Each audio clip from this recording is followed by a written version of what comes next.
Shalom, shalom lekulam, shalom meus haverim. Aqui quem vos fala é Azarias Avidor Ben Eliyahu. Estou aqui mais uma vez para trazer-vos para os meus haverim conhecimento, né, dentro das Sagradas Escrituras, dentro das Sagradas Letras.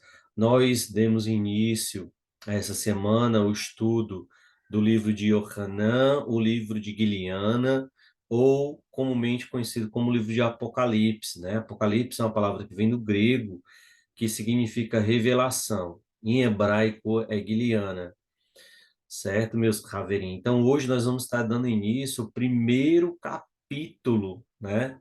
Então, o primeiro capítulo do livro de Guiliana. Nós vamos estudar todos os capítulos de forma sistemática, até chegarmos no capítulo 22, que é o último capítulo do livro de Guiliana, tá certo? Então, nós vamos dar início ao livro de Guiliana. Vou compartilhar com meus Raveirinhos a Bíblia de Israelita Nazarena, tá certo? É uma Bíblia que ela está em espanhol, porém você pode converter a tradução para a língua portuguesa, né? Porque na língua portuguesa nós não temos ainda um site, né, com a Bíblia Israelita Nazarena. Vou aqui estar compartilhando com os Haverim a tela, né, para que nós possamos visualizar a Bíblia. Podem começar abrindo as suas Bíblias no capítulo 1 do livro de Apocalipse.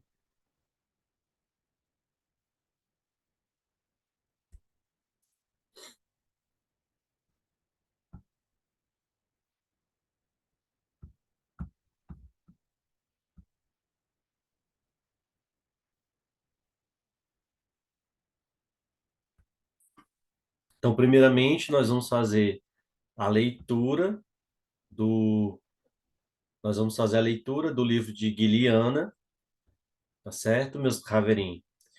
E no capítulo 1, qual é essa Bíblia Ahave Azarias? Então, é a Bíblia Kadosh israelita, né?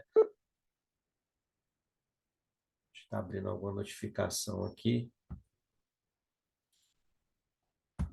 Então, é a Bíblia Kadosh israelita, né? Como você está vendo aqui no site, né? Bíblia todo, você escreve aqui Bíblia todo, bibliatodo.com/, Bíblia Kadosh israelita, que aí você vai encontrar o site da Bíblia Kadosh, certo? Israelita. Então, ela vai estar em espanhol. Para que você possa converter em língua portuguesa, você precisa vir aqui no Google, certo? Na parte de idiomas. E aí é só você mudar o idioma, tá bom? Para a língua portuguesa. Então, nós vamos fazer a leitura e eu vou explanando cada tópico, certo? Dentro da interpretação bíblica. Lembrando, né, que o livro de Guiliana, né, é um livro que você interpreta à luz do Sagrado Taná, porque praticamente todo o livro de Guiliana ele é baseado no Sagrado Taná, principalmente nos profetas, tá certo? Então, é basicamente um resumo, né, do que está lá escrito nos profetas, tá certo?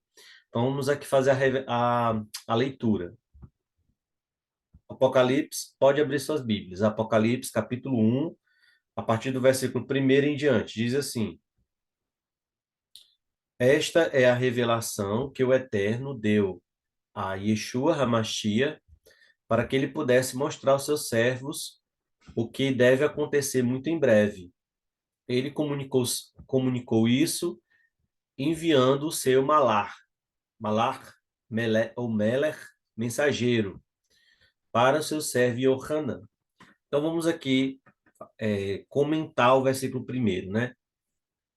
Então, no versículo primeiro, nós vemos aqui claramente, né, que a revelação ela vem direta do Eterno, né, do Abacadosh, né, do Eterno Hakadosh Baruch Hu, bendito seja ele, e ela é transmitida ao seu Mashiach, né, ao seu ungido.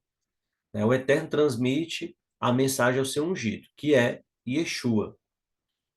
E Yeshua mostra essa revelação, né, aos seus servos, no caso Yohanan, por intermédio do seu mensageiro, né, o mensageiro ou, em outras versões, o seu anjo, né, meus Haverim? Então, a gente vê aqui claramente que o detentor da revelação não é Yeshua. O detentor da revelação é o Eterno, né? E só que no versículo 1 de Apocalipse, de Revelação, cai por terra, né, o falso ensino dogmático da Trindade, né? Porque no ensino dogmático da Trindade, de acordo com o cristianismo, as três pessoas que formam ali o dogma da Trindade, elas todas são oniscientes. E aqui está mostrando que somente o Eterno é detentor de todo conhecimento. E que Yeshua precisa do Eterno para ter esse conhecimento. Então, ele não é ele não é onisciente, né? Yeshua não é onisciente, né? Isso aqui vai de encontro, né, ao que ele diz lá nos evangelhos, nas Bessorot, quando ele diz o seguinte, que daquele dia e hora ninguém sabe, somente o Pai, né? Nem o Filho, somente o Pai. Então mostra claramente que não existe trindade, né, meus Haverim? Então nós, israelitas Netzarim, nós não cremos em trindade, e muito menos somos unicistas, né? Nós cremos, nós professamos a mesma emuná, a emuná teino dos nossos Haverim judeus, do mundo inteiro, que o Eterno é errado e que além dele não há outro.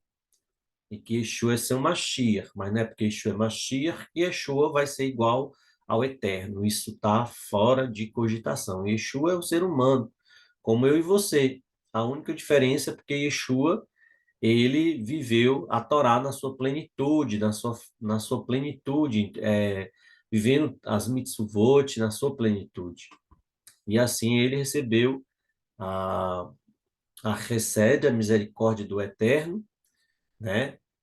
E por essa recebe essa graça merecida, essa misericórdia, ele é a Mashiach, mas isso não quer dizer que ele é Deus, né? Como afirmam aí os cristãos, né? Que o Mashiach deve ser Deus. Na visão judaica, não.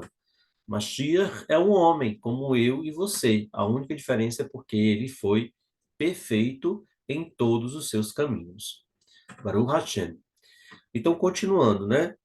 Versículo 2: que deu testemunho da palavra do Eterno e do testemunho de Yeshua HaMashiach e tudo que ele viu. Então, a gente vê aqui claramente que a palavra do Eterno é a Torá, né? Que deu testemunho da Torá, né? E do testemunho de Yeshua HaMashiach. O testemunho de Yeshua HaMashiach é nada menos, nada mais que os evangelhos, as quatro Bessorot do evangelho, que são Matitiahu, Marcos, Lucas, o médico, e Yohanan. São quatro, né? Testemunho de Yeshua HaMashiach. Versículo 3. Bem-aventurados os que leem e os que ouvem as palavras desta profecia, ou seja, do livro de Guiliana, do livro de Apocalipse, desde que obedeçam às coisas nela escritas, pois o tempo está próximo. Versículo 4. De Yohanan. Yohanan, para quem não sabe, é João, o evangelista, tá bom, meus caveirinhos? Porque o nome dele é original, em hebraico. O nome dele original não era João, é Yohanan, ok? Assim como chamam de Jesus, é Yeshua. O nome original correto é Yeshua, ok? Nós temos vários estudos sobre essa questão dos nomes aqui no canal. De Yohanan para as 7 assembleias ou congregações, o Kehilot, messiânicas na província da Ásia Menor. Recebe Shalom a todos, daquele que é e que aquele que era e que há de vir, dos 7 Ruachim diante do seu trono. Então nós vemos aqui claramente, né, que o Eterno é aquele que é, que era e que há de vir, né? Então que mostra que ele Ele é onipresente, né? E ele é onisciente e é o que há de vir, né? Aquele o Todo-Poderoso, os sete Orhanim, ou seja, os sete espíritos diante do seu trono, ou seja, a sua perfeição e a sua magnitude, assim como também aqui a menorá, né, nós vemos que ela possui sete pontas, representando aí os sete espíritos do eterno, ou seja, a sua plenitude da sua ruachim, ou da sua ruach, né, da sua ruach, hakadosh. Versículo 5. E de Yeshua Hamashiach, a testemunha cheia de fidelidade, o primeiro a nascer dentre os mortos, e aquele que governa todos os reis da terra. A ele, aquele que nos ama, que nos libertou dos nossos pecados à custa do seu sangue. Então, aqui mostra claramente, né, quem é Yeshua, né? A testemunha fiel e verdadeira, né? O primeiro que nasceu dentre os mortos, ou seja, aquele que foi o primeiro gerado, né? O primeiro pensamento do Pai foi Mashiach, né? O primeiro pensamento do Eterno foi o Mashiach. Por isso que diz que ele é o primeiro a nascer dentre os mortos, né? Dentre todas as gerações de homens, nascer no pensamento do Pai. Aquele que governa todos os reis da terra. A ele, aquele a que nos ama, que nos libertou dos nossos pecados, das transgressões contra a Torá, à custa do seu sangue. Continuando. Por meio dele somos um reino, isto é, Kohanim para o Eterno, seu Pai. A ele seja glória, Kevod, o Kevodô, e o domínio para todo sempre. Um homem.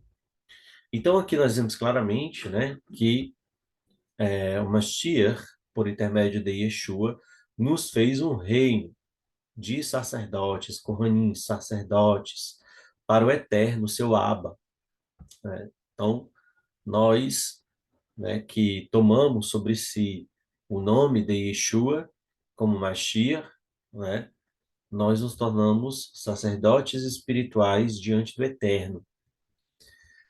Veja, ele vem com as nuvens, todo olho verá, inclusive aqueles que o traspassaram, e todas as tribos da terra se lamentarão. Sim, um homem. Então, essa passagem ela vai de acordo com o que está lá no livro de Daniel, no capítulo 7, né? Que ele vê um como filho do homem vindo nas nuvens do céu e que recebe todo o poder e autoridade do ancião de dias, né? Então, onde é que se encontra essa passagem, Azarias? Daniel, no capítulo 7, tá bom?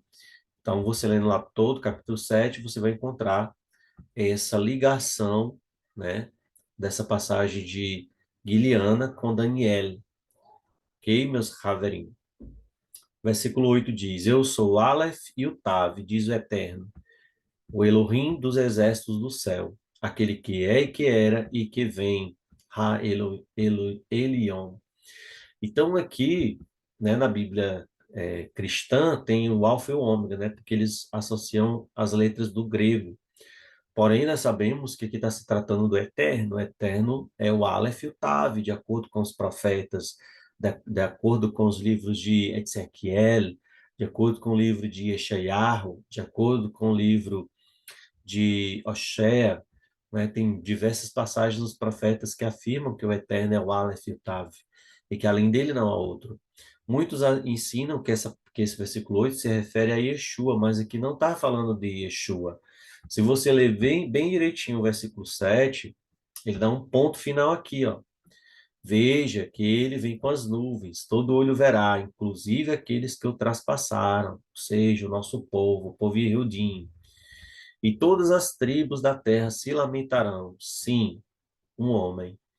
Então, meus Raverinha aqui deu o ponto final em relação a Yeshua. No versículo 8, ele já trata do eterno, já está falando do eterno e não de Yeshua, tá bom?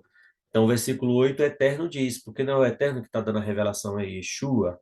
Então é ele que diz, e eu sou o Aleph e o Tav, diz o eterno, o Elohim dos exércitos do céu, aquele que é e que era e que há de vir.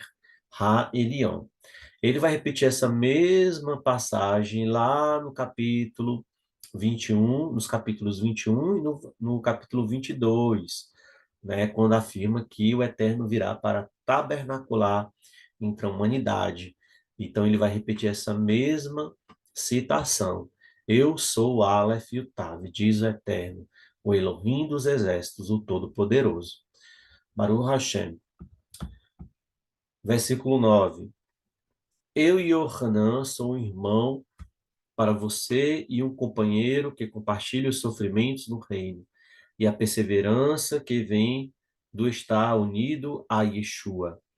Eu havia sido deportado para a ilha chamada Patmos, por ter proclamado a mensagem do Eterno e dado testemunho de Yeshua.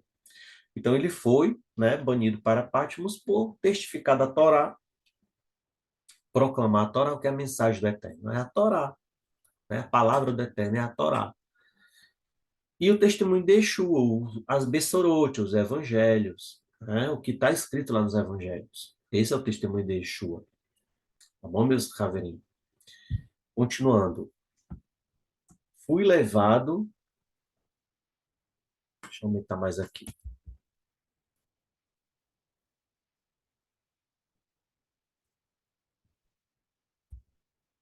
Mas para tirar essas propagandas, viu?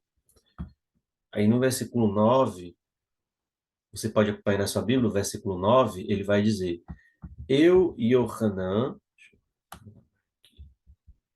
Ups.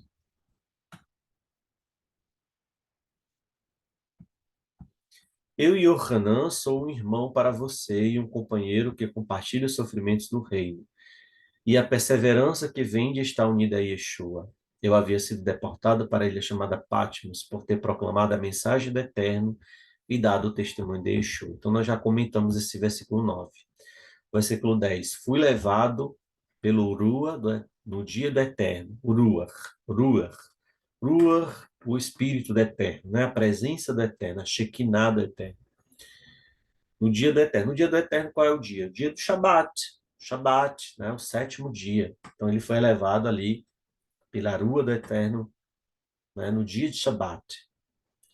E ouvi detrás de mim uma voz como de um chofar, dizendo: Escreve no rolo que vês e envia-o às 7 assembleias messiânicas da Ásia, a Éfeso, a Esmirna, Pérgamo, a Tiatira, a Sardes, Filadélfia e Laodiceia.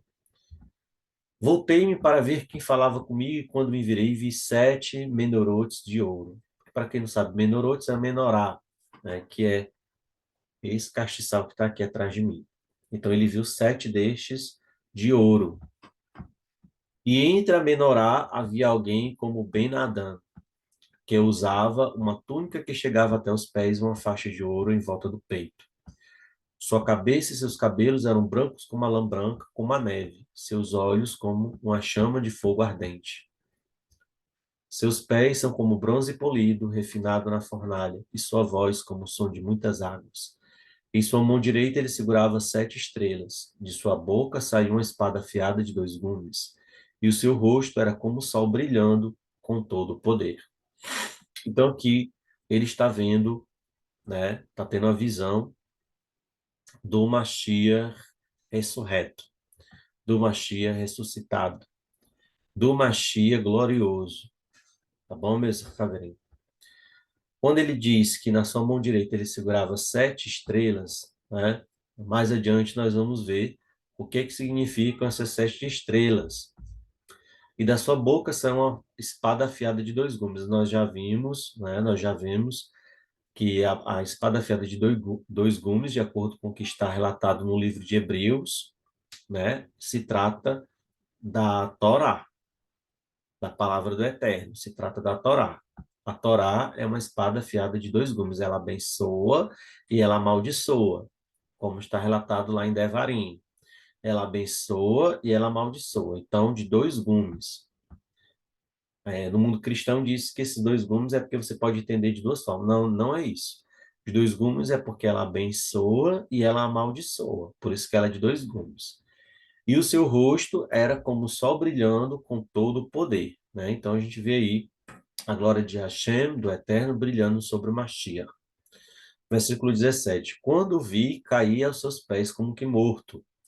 Ele colocou a mão direita sobre mim e diz: Não tenha medo, eu sou o primeiro e o último. Então, quando Yeshua diz que ele é o primeiro e o último, né, porque aqui é ele já depois de ressurreto, ele quer dizer que ele foi o primeiro a ser ressuscitado pelo Eterno, pelo próprio Eterno, né? Primeiro a ter uma ressurreição de glória, uma ressurreição de Kevodô, uma ressurreição de imortalidade, e ele é o último no sentido de que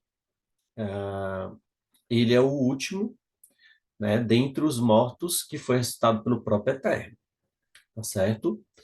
Então, como assim, Azarias? Então, ele é o primeiro, porque ele foi o primeiro a ressuscitar por uma ressurreição de Kevodô, de glória, de imortalidade. E ele é o último, porque ele foi o último, ou seja, o primeiro e o último a ser ressuscitado pelo próprio Eterno, né? Então quer dizer que o restante da humanidade, na primeira e na segunda ressurreição, não serão ressuscitados pelo Eterno, Azarias? Não. A humanidade será ressuscitada pelo Mashiach, né? Todos nós ouviremos a voz do Mashiach Yeshua, tá bom? Então, ouviremos a voz do Mashiach e ressuscitaremos. Versículo 18 diz: Aquele que vive estava morto, mas olha, estou vivo para todo sempre. Eu tenho as chaves da morte e do Sheol. Então, aqui deixa bem claro que quando ele fala primeiro e último, ele está se referindo sim à sua ressurreição. A ressurreição, primeiro, porque foi o primeiro ressuscitado pelo próprio Eterno, e o último, aliás, foi o primeiro a ressuscitar com a ressurreição de imortalidade e glória, e o último, porque foi o último a ressuscitar pelo próprio Deus, o próprio Eterno, Hakadosh Baruch Hu. Não gosto de usar esse termo Deus, tá bom? Gosto de usar os termos em hebraico, mas eu falo Deus para deixar bem claro para as pessoas que estão iniciando a techuvá, tá bom, meus Haverim? Então ele diz aqui, aquele que vive estava morto, né? Estou vivo para sempre. Eu tenho as chaves da morte e do Sheol, né? Ou seja, por meio da ressurreição ele vence aí a morte e a sepultura. Então essa palavra Sheol é uma palavra que vem do hebraico, que significa sepultura, que erroneamente ela é traduzida como inferno, né? Lembrando que o inferno não é um lugar, o inferno é uma condição, ou seja, quando morremos, ficamos num estado total de consciência até o dia da ressurreição. Então, o total estado de consciência é o que nós denominamos Sheol, ou erroneamente traduzido como inferno, tá bom? Ah, então, Nazaré, então quer dizer que inferno não é um lugar? Não, não é. É uma condição, ou seja, um estado de inconsciência. Ou seja, você morreu, você deixa de existir, literalmente, tá bom? Você não deixa de existir para o eterno, porque você está na mente dele. Mas você deixa de existir, literalmente. Então, quando você deixa de existir, você entra num mundo de inconsciência, né, que é chamado também mundo dos mortos, mundo espiritual, né, que é esse mundo da não existência, né, você está no Sheol ou no inferno, tá certo? Então não é um lugar, é uma condição, ok? Continuando, versículo 19. Portanto, escreve o que você vê, tanto o que é agora quanto o que acontecerá a seguir. Então nós vemos claramente aqui que o que está escrito para essas sete assembleias messiânicas ou congregações israelita messiânica ou nazarena são acontecimentos que aconteceram naquele momento, no tempo presente, da época de Yohanan, e também coisas que acontecerão para o futuro, quando ele diz assim, ó, e quanto o que acontecerá a seguir, ou seja, o que virá, né? Então, elas também são profecias, além delas serem tratadas como algo que aconteceu no tempo do apóstolo, né? Do Shaliach, Yohanan, João, também elas tratam de profecias para o futuro. E aí, no versículo 20, para encerrar, né, o mensageiro de Yeshua, diz a Yohanan: aqui está o significado secreto das 7 estrelas que você viu na minha mão direita e das 7 menorás de ouro. As 7 estrelas são os Melechim, das 7 congregações nazarenas, ou assembleias messiânicas, e as 7 menorás são as 7 congregações nazarenas, né? Então, ele deixa bem claro que as 7 estrelas são os Melechim, os anjos, né? Os mensageiros das congregações, né? E as 7 menorás de ouro são, na verdade, as sinagogas, as congregações nazarenas. Baruch Hashem. Então, aqui concluímos o capítulo 1, né, do livro de Guiliana, ou Apocalipse. Então, o próximo vídeo, né, que eu vou gravar o capítulo 2, certo? Já no capítulo 2, nós vamos ter já o início da escrita aí para as 7, né, congregações messiânicas, né? Que é o capítulo 2, né? Que nós vamos fazer a leitura no próximo vídeo, tá bom? Porque senão o vídeo fica muito comprido. Então, aí, se os meus Haverinhos tiver alguma dúvida, vocês podem estar aí perguntando, tá bom? Vocês podem começar a fazer as perguntas aí nos comentários que eu estarei respondendo. Então, estamos hoje no capítulo 1 de Guiliano. Tá bom, meus Haverinhos? Fiquem atentos ao capítulo 2. Baruch Hashem, que o Eterno vos abençoe e vos guarde. Beshem Hashem.